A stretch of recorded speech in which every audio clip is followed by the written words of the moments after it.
can I sit in the frequency of pain a little bit longer and know that I'm safe, right? The biggest problem is people don't want to feel their pain because they think it means they're not safe. And that's actually.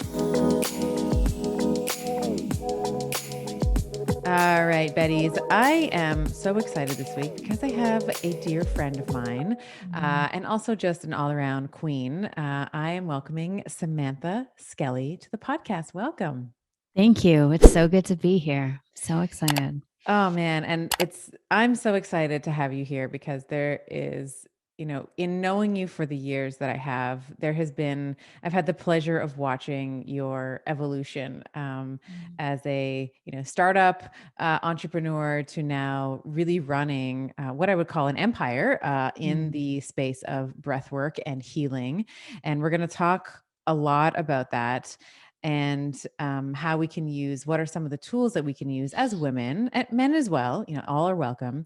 But a lot of my listeners tend to be clinicians, they tend to be females, how we can use the breath to release trauma in the nervous system, in the body. So we're going to get into all that juiciness as well today.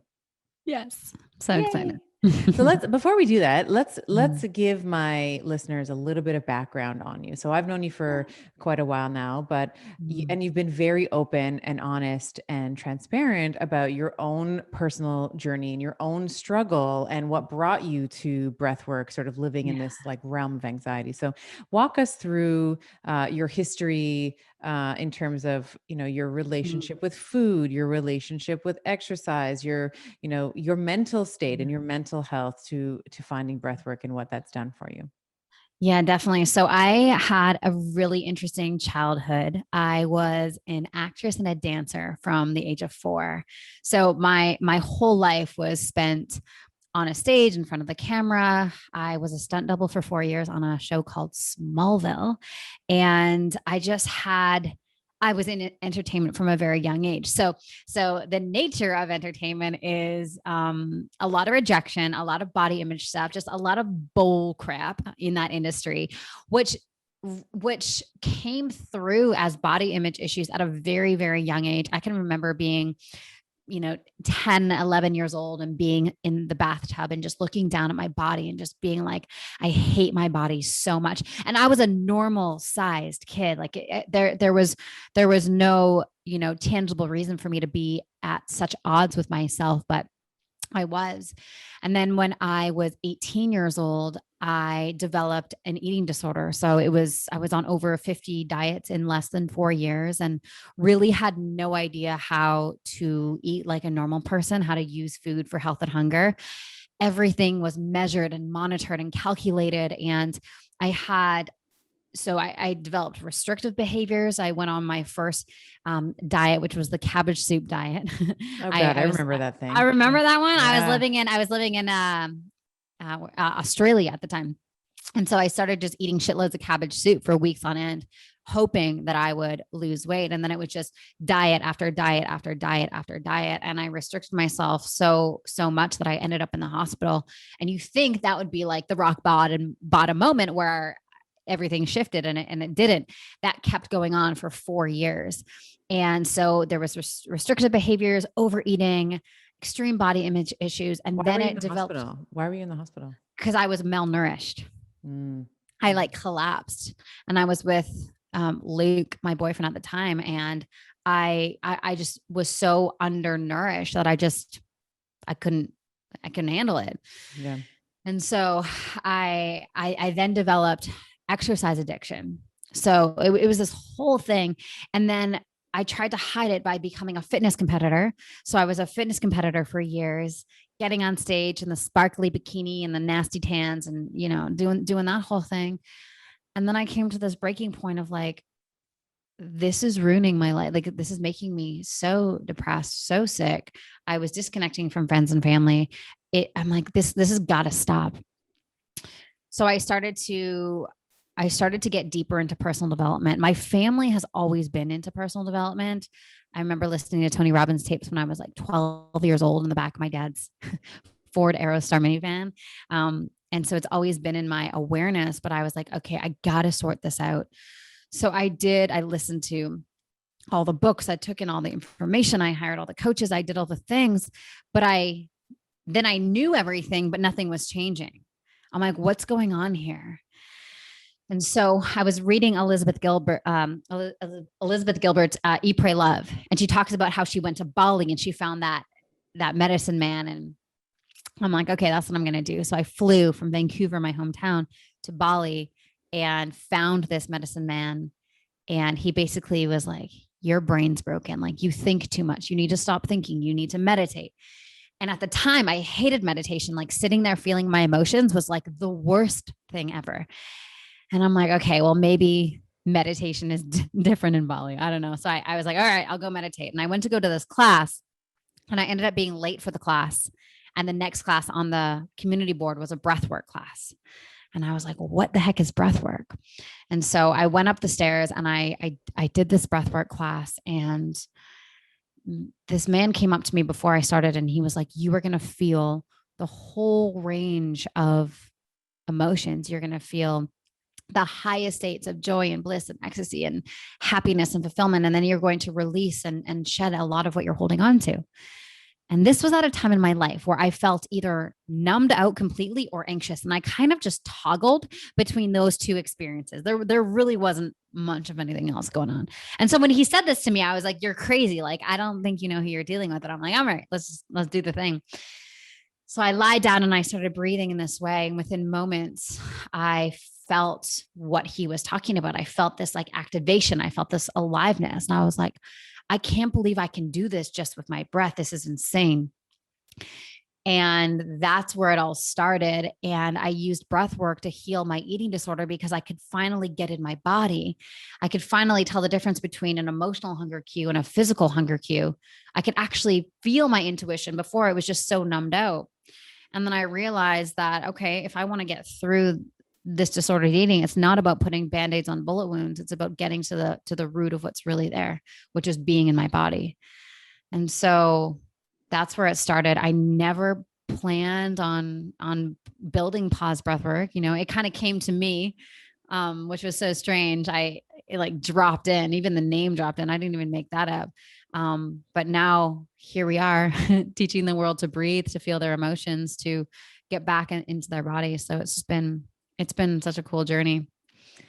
And I think your story, a lot of women who are listening to this are going to be able to relate to it, because I think that there's a lot of body dysmorphia. You know, you talked about like looking down in the bathtub and being like, man, like, why do I look like this? I hate my whatever body part, my stomach, my legs, whatever. And I think that there's a lot of women, you know, just from the cultural conditioning that we grow up in, like you have to look a certain way. That's your value. That's your worth, you know, and running, you know, nutrition programs myself, I've also seen this firsthand. I've seen it in my own behavior, but also in other women where we tend to you mentioned, you know, the different, like knowing the difference between an emotional and a physiological hunger cue. So let's actually let's double click on that a little bit. Let's pause there, because I know that that's gonna, you see, like what I did. Let's pause there. Let's pause breath work there. No pun intended. How would, you know, what was the awakening for you to understand the difference between those cues? And how, if there's a woman listening to this or a clinician who helps women, how do you begin to parse apart? How do you know if you're an emotional eater? How do you know whether or not you are reaching for something because you are feeling anxious or fearful, or that you are hungry? This is such a great question. Like anything in life, we always have to go back to what is the intention behind consumption, or what is the intention behind the behavior. It's less about what the behavior is and more about what's the intention for the behavior, right? So, say the behavior is eating a donut. I could eat that donut because I am feeling so energetically activated, so anxious. And I just need like that moment of like numbing out to sort of like get through, right? That could be that. And that would be under the context, the category of an emotional eater, versus someone who's like, wow, I freaking love donuts. I feel so embodied. I feel so in my heart. I'm not trying to run away from everything. I just want enjoyment. Like I just want that feeling of like, I'm eating a donut. This is so good. And so that would fall under the category of like using food for pleasure, which I think is amazing if there's no emotional attachment to it. So it's really about being so present to the behaviors, being so present to the actions, and always being attuned to the energetics underneath the action, right? It's even the same with like work. We can work because we have work addiction, and underneath that it's like this wound, this worthiness wound of like, I'm not good enough, I need to prove myself, I need to validate to everybody that I actually matter. Or work can come from a place of contribution and service, and I just want to create shit that people love, you know? And so it's less about the action and more about the energetics underneath it. And so that's a really simple question to ask yourself if you're sitting there wondering if you are an emotional eater. And maybe you don't know that right now, but next time you reach for that glass of wine, you know, we could do it the same with like wine or weed or whatever. It's like, Oh, wine is a big one. Wine is what's a the very big one. intention? Yeah. And I think Mhm. with things like food and wine that are so socially acceptable, it can sometimes Right. be like, oh, you know, just having another, okay, cool. And is there another reason that might be destructive that we need to look at, that maybe we're not abreast to? So that'd be my answer for that. Yeah, that's a great one. And I think it's so important to, even the name of your company, which is Pause Breathwork. One of the things I've noticed is if there is going to be someone who, and I'm using air quotes here when you're Mhm, listening to me, like falls off the bandwagon, like falls mhm, off the way that they were planning to eat, mhm. it happens in moments. Like it's so quick. It's like we Yeah, become unconscious and then we're reaching for the donut because we just had an argument with our mm, mother, or we had an argument at the office, or something that's has it. happened and you're trying to numb. So what are some of the how do we pause in that moment? How Mhm, do we put some time between that limbic, very primitive, I just need to comfort myself, and this is the teddy bear that I'm choosing right now, mhm, uh, mhm. or okay, I'm just going to kind of sink into my body and see how I feel. Like how do you put space between that limbic primitive reaction and, what I would say your frontal lobe coming Yeah. online and making a better decision? Yeah, it's about increasing the tolerance we have to feel pain. And so we live in a society where we want to so quickly bubble wrap our emotional experience and get rid of it. Yeah. You know, like something happens. Okay, do this to get rid of it. Do this, say this to get rid of it, right? We always want to like think of it as like hot potato. We want to like hot potato our pain or hot potato our experience. And if we can open up our window of tolerance for how much pain we can feel, that's what helps those elongate those moments so we can get back in alignment and actually make a educated decision coming from a place of being proactive versus reactive to the situation. So asking yourself the question of like, what is my relationship to my emotionality? What is my relationship to pain? Can I sit in the frequency of pain a little bit longer and know that I'm safe, right? The biggest problem is people don't want to feel their pain because they think it means they're not safe.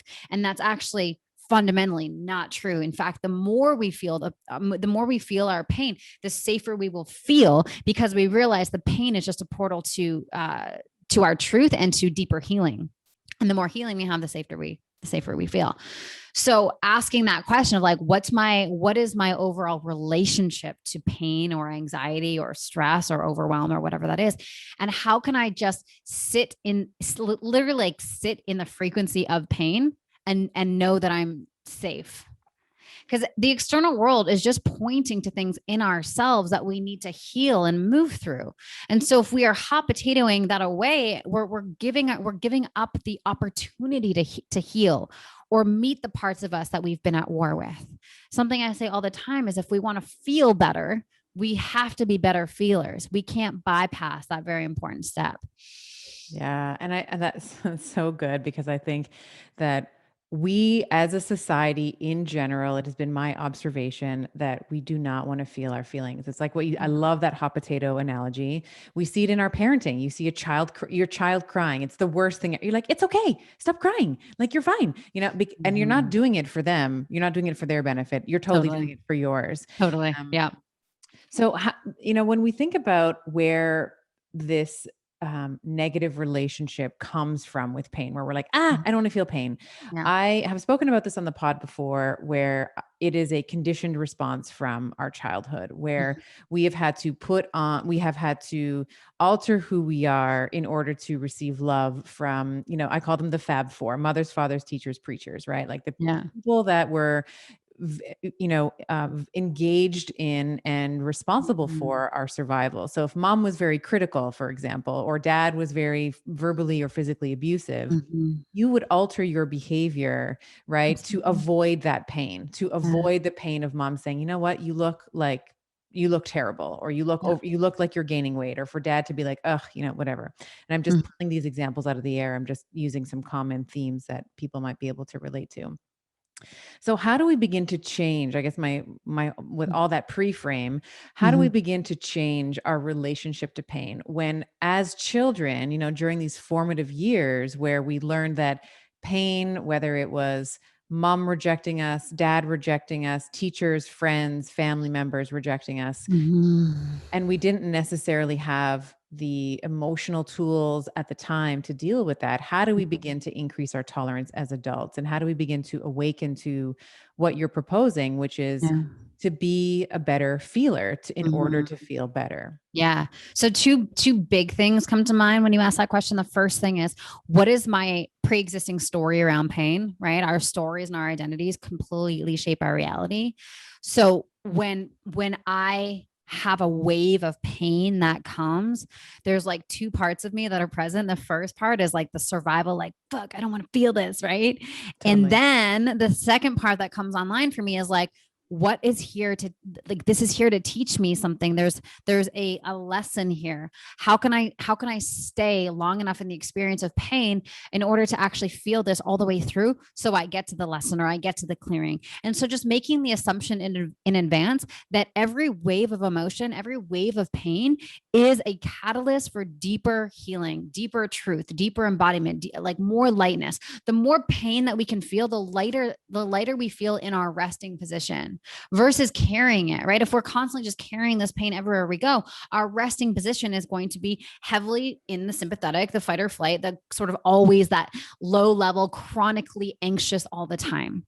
Whereas my goal for all of my clients is like, how can we shift our resting position from the sympathetic into the parasympathetic so that our minds are clear, our hearts are open, we're more embodied? Well, that requires a larger tolerance to handle pain when it happens. So that would be the first thing, is like, what is ultimately the story that you have around pain, and what is the story that you want around pain? Yeah. The second thing is changing the vantage point of how we're viewing pain. So when pain comes in our body, don't sink into it and like view it from the lens of it. Don't identify with it, observe it. So observation doesn't mean disconnection, it means observation. So how can I view the pain from the lens of my heart, from the lens of my clear mind, from the lens of maybe you're outside your body looking in. It's about feeling it but not getting wound up in it, because when we get bound in the pain, we sink down to the consciousness level of when the pain was first created. And oftentimes that's like 3 or 4 years old, right? How many times have you been like triggered and you react right away, whether it's in traffic or whatever, and a minute later you're like, I can't believe I just did that. That was embarrassing, right? It's Mhm. because we got triggered, we got thrown in the timeline of that pain, of that part of us, and then we reacted from that place. So when we can disassociate, not disconnect or suppress or numb, but just disconnect from it and view it from more of our evolved adults, we change the whole relationship to it. So observation versus identification. How can I observe it versus identify with it and make it about my identity? I used to say all the time, like, I am anxious, I am anxious, I am anxious. And what that did is it made my identity of like, I am an anxious person, where that's actually not true. Right. I am experiencing the sensation of anxiety from time to time. That's the truth, right? So it's really about like, what's the story that we have around pain, and how can we shift from identification from it into observation? That is so powerful. And I remember when I was in physical, when I was in, I had a brick and mortar practice, and we would have chronic pain patients. We'd have, fibromyalgia patients with fibromyalgia. And one of the distinguishing features that I started to pick on quite early on in practice was when the patient would start to call it my fibro, my disease. They would personalize it. And then it would integrate into their psyche. And then when we were, they were obviously seeking help to try and get rid of the chronic pain, or whatever it was that they were experiencing. And there came a sort of a fork in the road where they could either choose to let go of this piece, this ego, this identity that they had Mm-hmm. identified with for years, decades in some cases, or they could let it go. And in both cases, it was very, very, very upsetting, right? Yeah. Because it's like you are either your fibro, you're either your FM, or you are a person who is dealing with diffuse pain patterns, and you can begin to let that go. Yes. Yeah. So what you said is so great. And it would honestly So change powerful. prognosis for patients when they would not give up like, I am anxious. I am Mm. my fibro, my this, my that. It would change the way that we would see their outcomes would be different.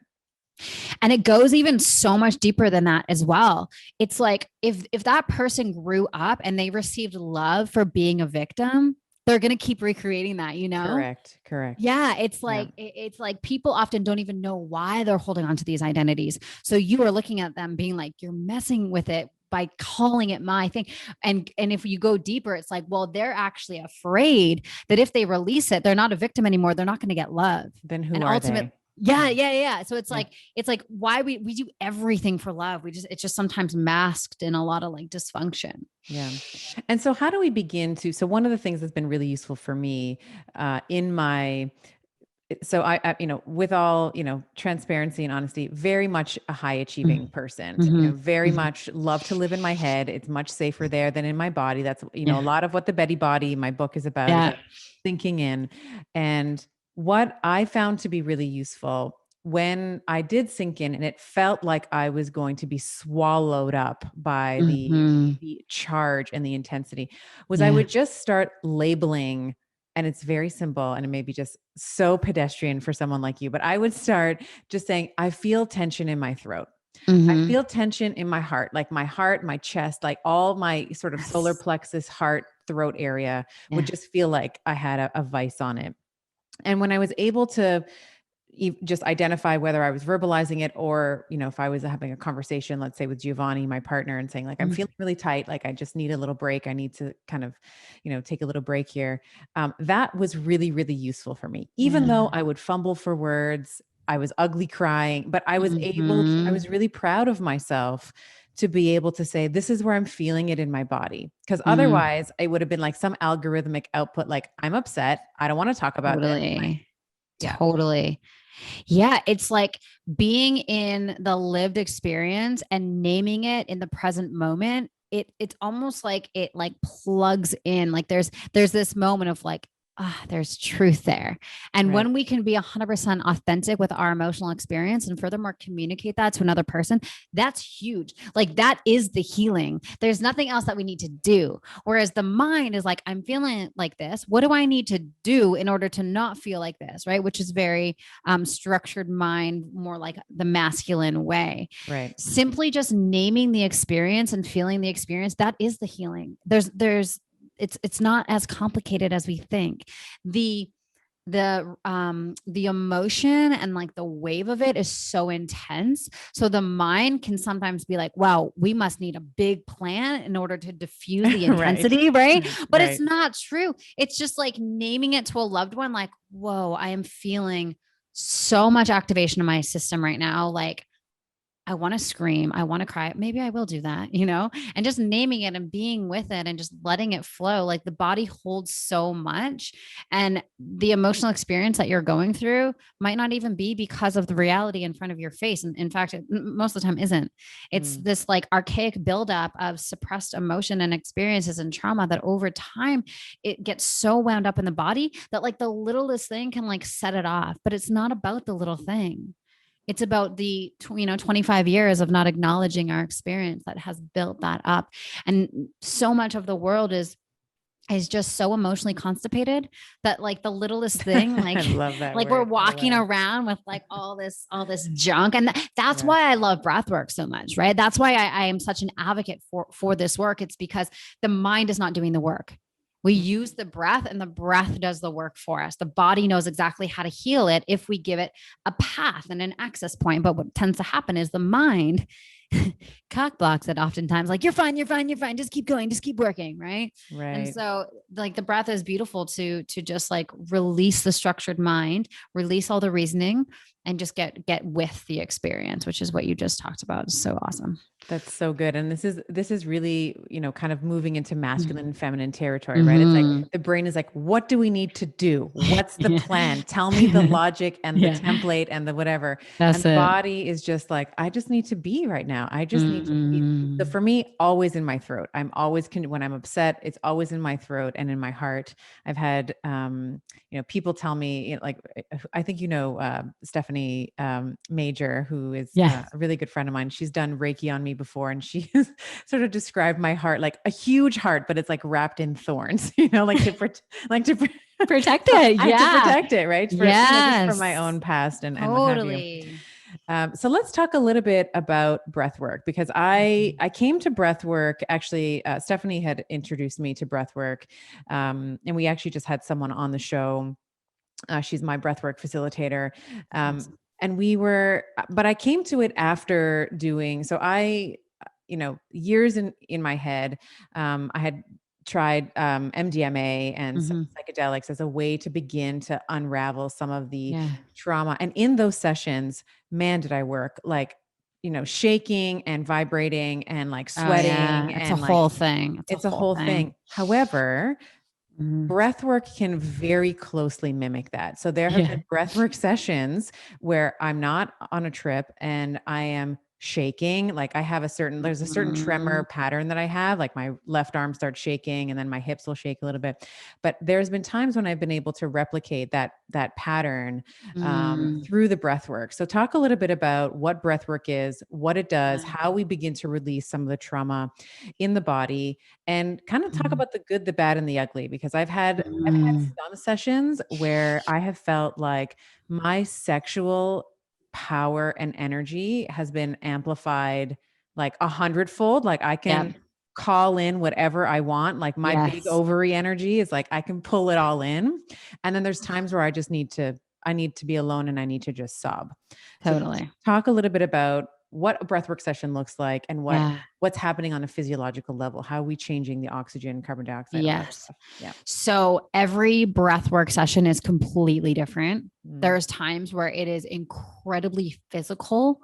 So you can get, tetany, which is the tightening of the hands and the mouth. Yeah, it Mhm. kind of looks like lobster claws. There's times where you will experience pain in your body where it's like, what is going on? Why is my solar plex burning? Right. And what that is it's just where there's holding patterns in our body. Right. So where we sort of brace when life is happening, there can be a holding pattern. So when we breathe, the breath actually helps to release that. And so it could be very physical. Other times it's extremely emotional.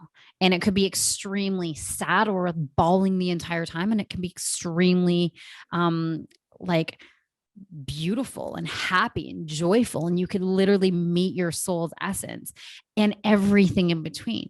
There's times where we feel a lot of rage come through, and then there's other times where we don't. And so it all depends on, number one, the breath pattern that we do. So there's some breath patterns that are super energizing and activating, and then other breath patterns that are more relaxing. And so the energizing one sort of helps to get us into that sympathetic, to like energize our body, similar to when we were, in the tribe times where we had to like go and fight.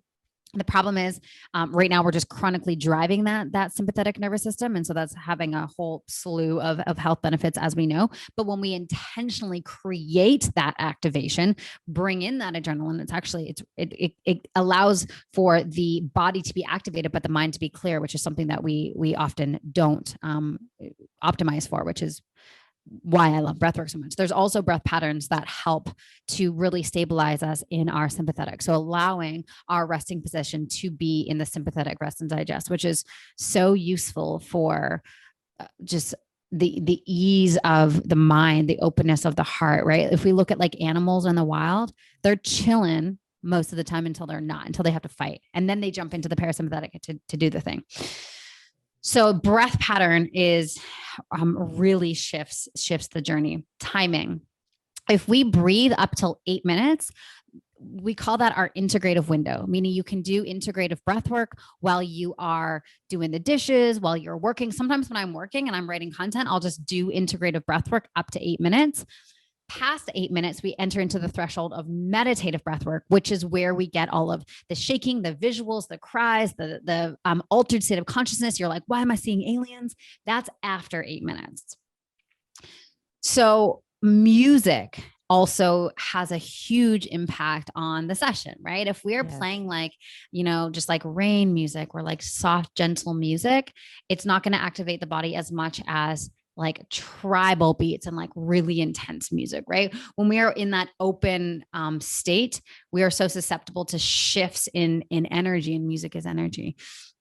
And so every single breath is different. Every single journey is different. And the coolest thing is when we surrender the mind's agenda to what it needs to be or how it needs to go, we just allow the body to tell us exactly what needs to happen, right? So there will be a day where I'll be like, I'm feeling really good. I'm feeling fine. Everything's great. And then I'll go into my session and I'll be like bawling my eyes out because my system has learned how to not do that in my everyday life, right? We call that a protector. We're protecting from the real experience. And those protectors have been doing their job for so long. And sometimes they're so good that we could actually be feeling terrible, but our protector won't let us know until we go into a session. So yeah, so that's basically how that's basically the what is breath work and how we can intensify the experience or downregulate it, right? We can upregulate or downregulate the experience. And depending on your threshold, we talked earlier in the show of like feeling pain, right? For someone who's had a ton of trauma, throwing them into like a 3-hour breathwork session right off the bat is not a good idea. It could actually be more traumatizing. We could re-traumatize because that individual won't know how to actually hold the amount of pain or the amount of energy that is coming into the body.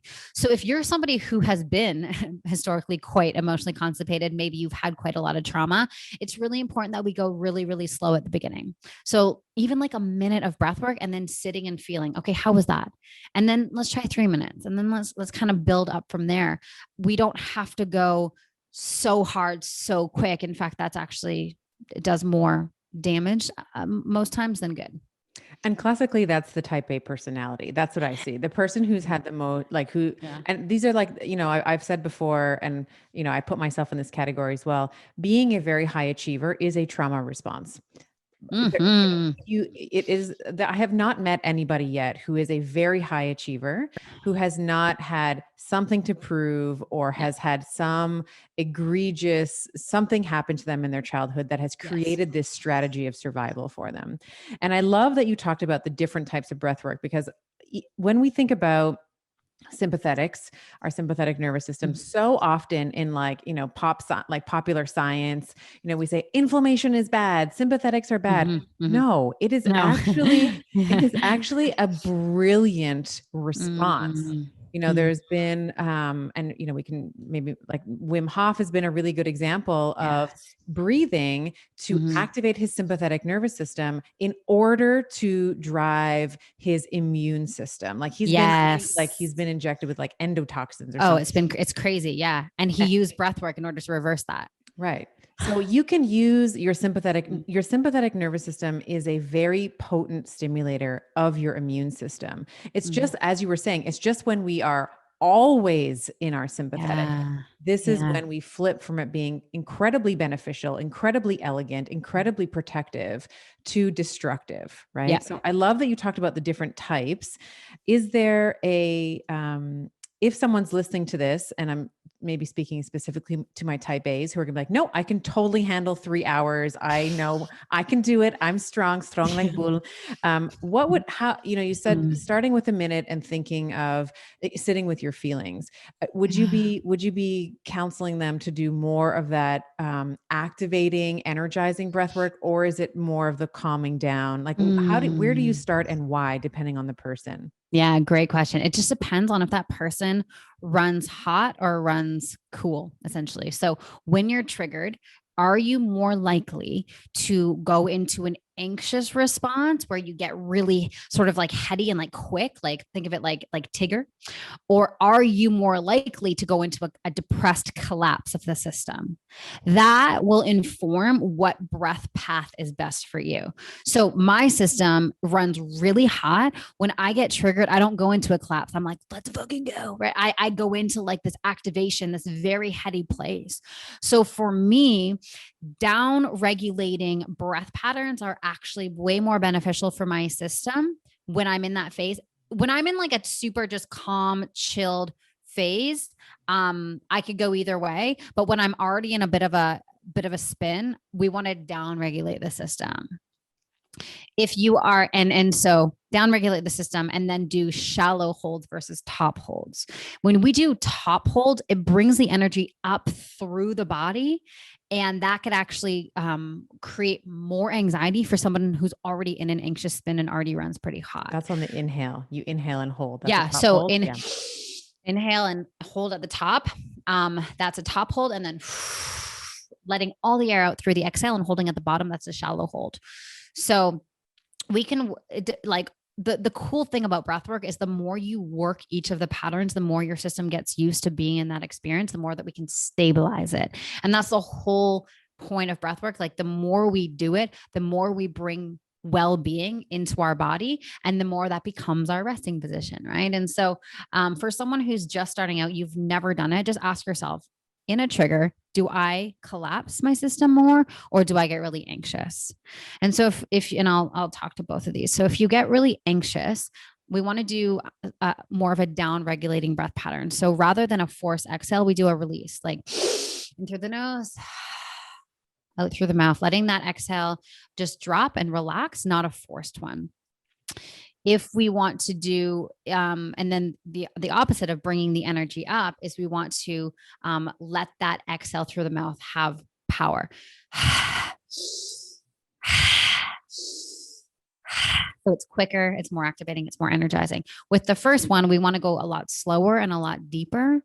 So we're going to go for depth over speed. And if you want to add a sigh, like an audible, like, that's really powerful as well. Sounding is a really great way to stabilize our nervous system as well. Yeah, and my coach Jen, who I've mentioned, I've been to her breathwork session. She's talked about the exhale as, and you can maybe speak to this as well, as being more of the feminine, and the inhale being more of the Yes. masculine, right? And Yes. so when I first started, I was like, afterwards, I'm like, you know what? I really like the inhale. I really hate the exhale. Like, I feel like I can't get it right, and I don't know what I'm supposed to do. And can you just coach me? And she's like, oh, one of those. Okay. Are you talking about Jen Mansell? Yes, Jen. Yeah, Jen She was Mansell. my Yeah. first ever employee, and I love her. She's actually our guest this week. Like at the time we're recording this, we released her episode this week. Yes, I can't wait to listen. She's the best. Yeah, and also check in with your relationship to giving and receiving on your inhale and exhale. Which one's easier for you? Inhaling 100% is easier there for you me. go. Yeah, exhales. And I'm like you, when if I'm going to be activated or triggered, I'm very much, I get hot. I have much more of a masculine energy around it versus kind of shutting down. So totally. Yeah. Yeah. Like when I'm in a spin, it's like, okay, what do I need to do? Who do I need to kill? Yes. Who do I need to kill? Where's Eric? But it's like, it's not right or wrong. It's just about knowing your patterns. So you know your remedy. That's what it's all about, Mm-hmm. Yeah. So how has this helped you create and cultivate more body awareness and more body acceptance? Because this is something that I see, and I am on a mission to really crack this. And this is probably going to be a big part of my next book, where when we we can do all the things we can do. I have nutrition programs, I have fitness Mm, programs, I have all these programs for women to help with their metabolic, with the physiological cellular piece of it. yeah. But I've often, and this is my own personal opinion, I feel like you can do all the things. You can do all the nutrition, all the fitness, all the Mhm. supplements. But if you fucking hate your life and you hate you hate your body no matter what, if you're Yeah. like, you know what, I'm the weight I set out to be, but maybe I should just lose 5 more pounds. Like Mhm. there's no point in living a long, healthy life if your body Yeah. is super healthy, but your mind is sick. That's it. That's it. That's it. I talk a lot about like energy optimization, and I love like my cold plunge, my breath work, my this, my that. But there's an element of energy optimization in the realm of energetics and emotions that it's Mm, like if you have shitty boundaries, you're going to deplete your energy. It doesn't matter how many fucking cold plunges you do. You're still going to feel like crap. And right. so, yeah, we're talking about like the same thing. It's like, if I have a dysfunctional relationship with my body, if the emotions are misfiring, then it doesn't matter how stable, everything else becomes or how many heads of lettuce I can eat. It doesn't matter. There's still this, it needs to all work together. There's like this togetherness, this holistic approach. And so when we're negligent to acknowledge the energy in the body, the emotions, the relationship to the body, the relationship to the self-love, not self-love in the context of like, manicures and taking a vacation, but like truly self-love. Like, can I sit with my emotions in the presence of my partner and communicate to them with and being okay with that, like that level of self-love? It's like that's the foundation as far as I'm concerned. Like everything else is like the supplement, you know? Mhm. But people get so concerned of like, what can I do? What supplements should I take? Should I take ashwagandha? Should I not? It's like, let's get with like the most important things first that drive everything else. Yes. And Yeah. that's the work, right? Nicole LaPera might say that's how you do the work, is that's Yep. where you actually start, is you start with the mind and then the Mm-hmm. nutrition, the fitness, all those things are important to help you, Yes. feel better. But at the end of the day, you go to bed with yourself every night. You're alone with your thoughts. It's your relationship with yourself over the expansive time that you have on earth that really matters. That's it. It's the difference between outside in strategies and inside out strategies. Correct. Our Yes. our society is obsessed with outside in strategies. Hmm. And so how can we acknowledge that there is an inside out strategy that we need to be attuned to that actually sets the foundation for the outside in strategies to actually be beneficial? And flourish. And so how Yeah. did breath work help with your we'll call it body dysmorphia and your relationship with food? Like, and I want to ask this in a specific context, and it might be a bit Mm-hmm. controversial, but I see women who let me back up a minute. I see in the online space, I see in the cultural dialogue this health at every size Mm-hmm. dialogue where there is this push to, no matter what you look like, you should love yourself, which I Mm-hmm. agree with to a point. But I do have women now coming into my programs that are saying, you know what, I don't want to tell anybody that I'm doing this because then I'm going to be, it's almost the opposite has happened now, where people are being shamed for setting goals for themselves, where they might Mm-hmm. say, I know that I'm metabolically unhealthy. My LDLs are this, my triglycerides are this, my whatever, and I want to make a change for myself. But if I do, I feel like now people are going to judge me because I'm not loving myself for exactly where I am. Mm-hmm.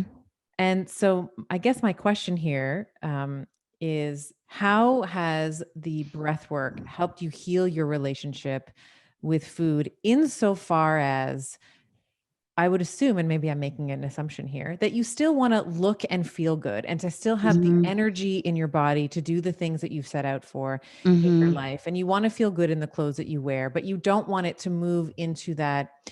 You don't want it to sort of flip that tripwire where now it's become this excessive caloric restriction and it becomes, the sole focus of Mm-hmm. everything that you're doing. Can you explain a little bit about if breathwork has done that for you, Yeah. and if my assumptions there are correct? I'm laughing because about 5 years ago, I did a video called The Negative Side of Body Positivity. And it was on this exact thing, how the intention of the health at every size is great, but the consumption of it, how people interpret it is not good. And so I don't agree with it. And someone sent me ostrich shit to my PO box when this video came out. And so that's why I'm laughing. I'm like, I remember when Oh my people hated me God. for saying this. But Oh, okay, so here's my take on it. It's like, if our levels of self-love are super high and that is the priority, the intention is like, I just want to love my body the best that I possibly can. I want to eat the most nourishing food. I want to get the best water. I want to move it in a way that feels good. I want to do all these things that make me feel so alive because I'm so fucking obsessed with this vessel. The result of that is going to be your body landing at your set point weight, the weight that your body naturally wants to be at. So that's my whole take. Oh, that's my whole take on it. And so your question is how does breath work integrate and support that? Well, the more I breathe, the more my body, the more I breathe, the more dialogue I have with my body. So before I discovered breath work, I was completely disconnected from my body. I had no idea what I wanted. I had no idea. Like I was binging and restricting like crazy. You couldn't tell. I was like the same size I am now, but the relationship was so destructive. I never listened to her, my body. I never understood what she wanted. And so now that breath work is integrated into my life, I have like, it's like a direct line to what my body needs. And let me tell you, my body never asks for Oreos and Cheetos like it quote unquote used to. That was my mind, right? So when we live lives that are intuitively guided, our body is going to communicate its desires, its needs to us that we can just constantly honor. So I'm constantly just honoring what my body wants all day long. It's not my mind making up the decisions.